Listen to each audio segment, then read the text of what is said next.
के रोहतक जिले के इस गांव में जच्चा बच्चा के लिए गीत गाए जा रहे हैं। चिड़ी गांव में ये खुशी एक बच्ची के जन्म पर है।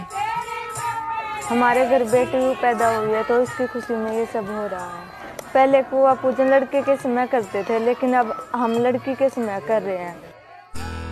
हरियाणा का नाम ऐसे राज्यों में शुमार है जो खराब लिंग अनुपात के लिए जाना जाता है, जहां लड़कियों को अब भी पराया धन और बोझ समझा जाता है।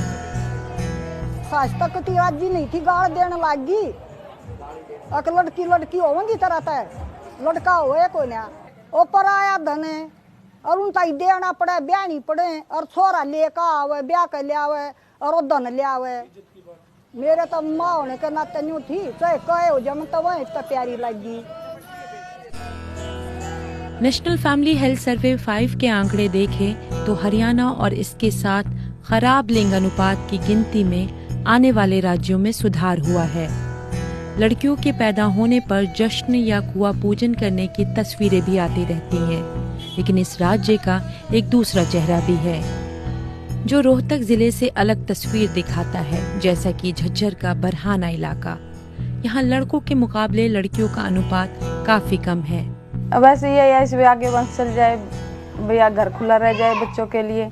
परिवार में बस सास ससुर की ऐसी थी भी थोड़ा बेटा भी हो जाए, थोड़ा बहुत परिवार के साथ भी चलना पड़ता। नहीं, हमारी दोनों की कोई इच्छा नहीं थी भाई, जो हो भगवान ने दे दिया वही मंजूर है, बेटा हो या बेटी हो।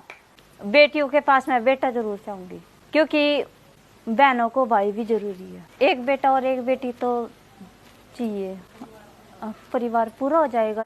और जो बिटिया हो जाएगी फिर बेटा की जरूरत तो है ही ना। ये पितृ सत्तात्मक सोच सदियों से गढ़ी गई है और उसे दिमाग में इतना गहरा बसाया गया है कि लड़के के बिना परिवार अधूरा ही माना जाता रहा है।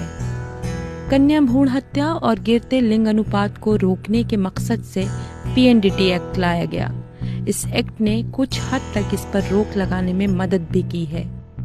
बचपन से वो माइंडसेट से बड़ी होती हैं कि भाई नहीं तो कुछ नहीं, और जब उनकी शादी होती है तो उनकी मम्मियाँ, उनकी ग्रैंड मदर्स को यही उन्होंने देखा होता है, अपनी मदर को भी ऐसे ही देखा होता है, अपनी ग्रैंड मदर को घर में ऐसे ही देखा होता है कि बेटा नहीं तो कुछ नहीं।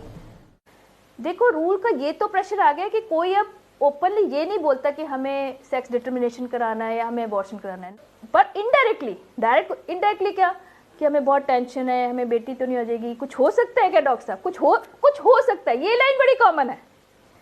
मैं कुछ हो सकता है जी का क्या मतलब है? Because they know even talking about this is illegal. देश में PNDT एक्ट लागू हुए कई साल बीत चुके हैं, लेकिन क्या उस पर सख्ती से अमल किया जाता है? लड़कियों का जो सुरक्षा है समाज के अंदर, जिस तरीके से लड़कियों के ऊपर हिंसा बढ़ती है, विवाह को लेके चिंता लगातार माँ बाप को बनी रहती है और वो ये समझते हैं कि लड़की की अगर शादी कर दी जाए समय से तो वो ज़्यादा बेटर है। इस एक्ट के बावजूद भी हम लोग ये देखते हैं कि टेस्ट होते हैं और हमारी जानकारी में कई केसेस इस तरह के आते हैं और हम लोगों ने कई बार स्टिंग ऑपरेशन भी इस तरह के करवाने में मदद की है हमारे संगठन ने। जो कानूनों का इम्प्लीमेंटेशन जो निचले लेवल पे है वो उस तरह से नहीं है और मिली भगत जो है वो नजर आती है ऊपर से लेकर नीचे तक। सरकार बेटी बचाओ बेटी पढ़ाओ जैसे अभियान चला रही है, साथ ही कई ऐसी योजनाएं महिलाओं के लिए भी लाई गई हैं। लेकिन इन योजनाओं का कितना फायदा महिलाओं तक पहुंचता है?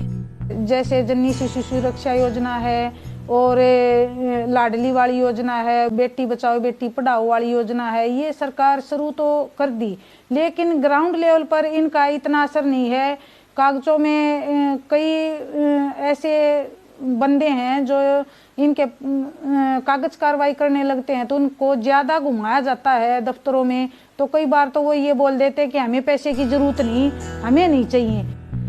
हरियाणा में सेक्स रेशो में सुधार देखा जा रहा है, ये एक बड़ा सुधार माना जा सकता है, लेकिन वंश चलाने के लिए लड़की की चाहत रखने वाली सोच बदलने के लिए समाज को और आगे आना होगा। The belt of Haryana and Punjab, जहाँ पे जेंडर का बहुत है और अगर नहीं हो रहा है यहाँ तो वो बाहर यूपी चले जाते हैं, राजस्थान में फिर भी कम है।